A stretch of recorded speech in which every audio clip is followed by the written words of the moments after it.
CBS News is projecting Republican Clay Fuller as the winner of the runoff election in Georgia to replace former Congresswoman Marjorie Taylor Greene. Fuller bested his Democratic opponent Sean Harris by roughly 12 percentage points. Many have noted, though, that Fuller's margin of victory is far smaller than some previous races in recent years. CBS News correspondent Skyler Henry joins us now from Rome, Georgia. Skyler, how are people there reacting to this news this morning? That's a good observation there, Chanel. I think that that's something that we have been paying attention to as well, especially considering the fact that the former Congresswoman beat out the Democrat, the same one who is in this race, Sean Harris, by more than 20 points back in 2024. Whether that is relating to just general midterm turnout overall, I think that's something that should be considered. If it's something relating to whether Democrats are building momentum in Northwest Georgia, I think that is certainly what the Democrat Harris is hoping for, considering that he received an endorsement from the former Transportation Secretary Pete Buttigieg, as well as the celebrity Samuel L. Jackson, who has relatives in Northwest Georgia.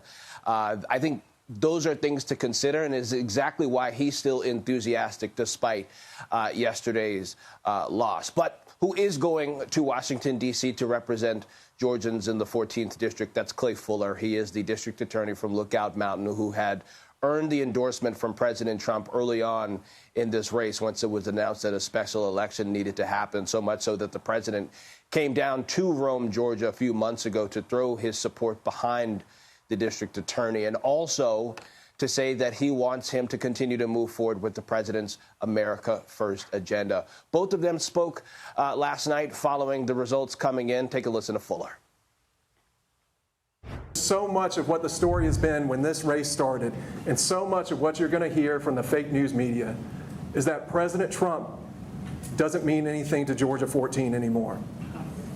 Well, you can see with the results on March 10th, and you can see the results of what we're seeing here today, that President Trump is the most critical factor in our election, and he has made sure that we are going to win.